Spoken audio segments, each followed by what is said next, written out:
Hey y'all, I just want to show you what I was working on for a while now. I made an art doll.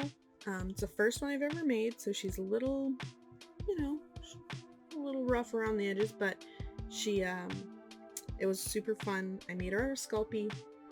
Her name is Violet, and she sells flowers. She keeps them in her little pocket. Oops. So yeah. This video is not a tutorial because I didn't record the whole thing. I just recorded little clips. But yeah, I'll show you kind of what I did, and he's so cute. Let's go. Here's a list of all the supplies that I used. You can pause the video and write that down. I started with a life-size sketch of what I wanted to create, plotted out what I thought they would look like. Then I just started carving, comparing it to the sketch that I made.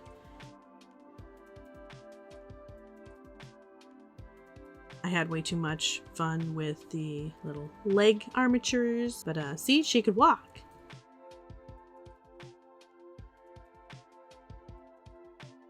Now the snap, and they're done. Oh, movie magic. Just comparing, like I wanted to make sure it wasn't, the hand didn't look too big compared to the skull. She had an itch.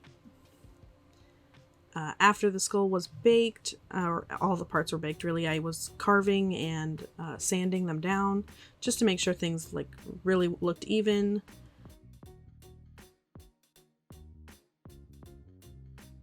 I really like how the skull came out. Sanding. Okay, that was all sanded together. That was a second skull that I had made that cracked. I put the little pieces together using the armature, some armature wire, because I wanted, articulation in the legs.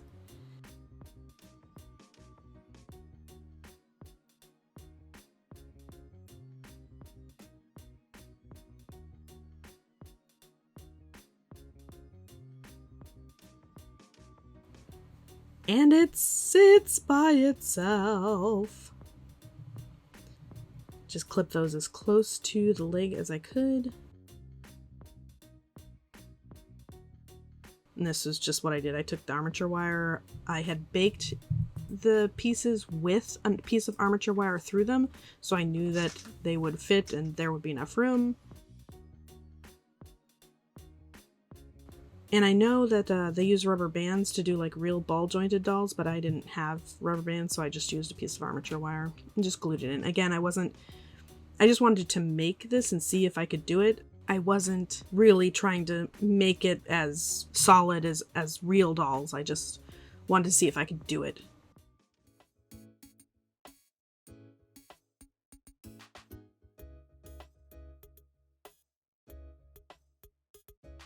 So then after the pieces were able to be put together, I started painting it. I just did wash over the skull so that you'd get to see lots of little creases and folds and shadows in the skull. You just put the paint down and then you kind of wipe it away, and it stays in the cracks and crevices so that you kind of get this antiqued look, this aged look.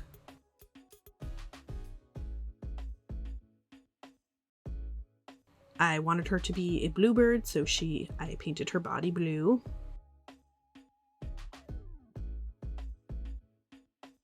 I did shadows and highlights just to the general areas where those, things would be. So under her arms, between her legs would be kind of dark and shadows.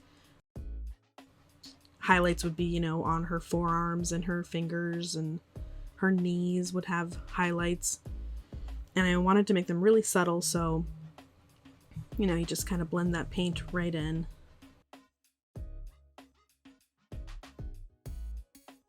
And so there she is finished.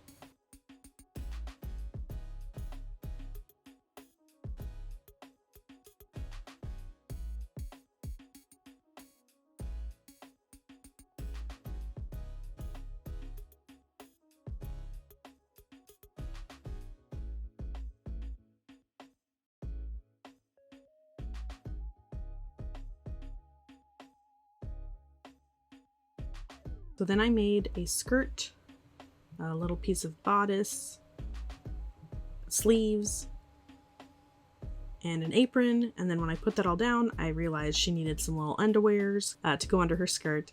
I made room for the tail though. Gotta make sure there's tail room. I love the little collar. It was super cute and fun to make. I am not a sewer, so there's still lots of little frayed edges and things like that, and I didn't press seams or anything. I kind of sewed it onto her body. So she will forever be in this dress. I love the little apron. That was so fun to make. Again, it's a little rough around the edges, maybe thicker than I would have liked. But again, she was kind of like the prototype of trying to make a doll to see how it worked. I've never made anything this small sewing wise, so that was a challenge. It took me months to find blue feathers that I liked the color of, that I thought matched her skin tone well enough. But I found them, and so I pre-made little toothpick holes so I'd be able to put feathers in, because I knew I wanted little feathers. I love her little tush. So cute!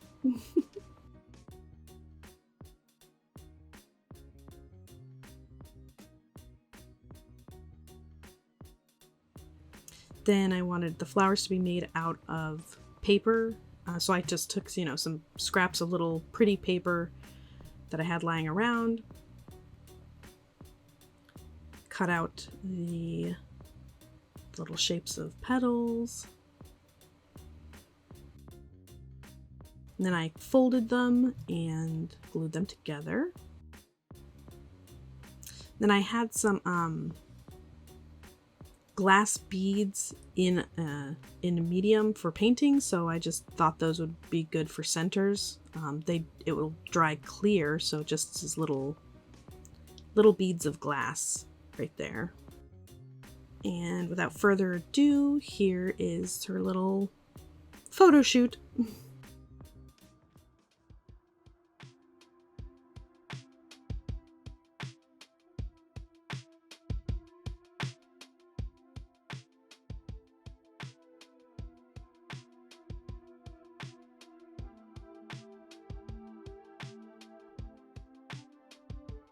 Whoa!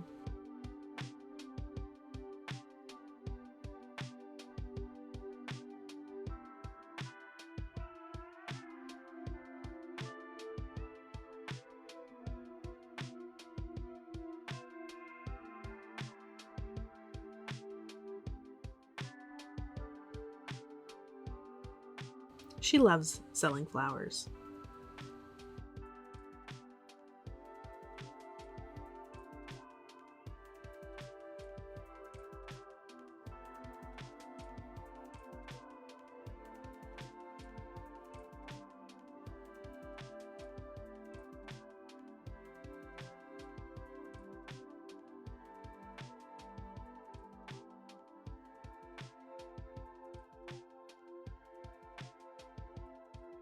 And there you have it. There's Violet the flower seller.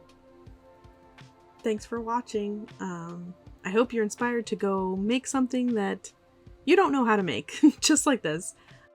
Have a good one. Happy arting!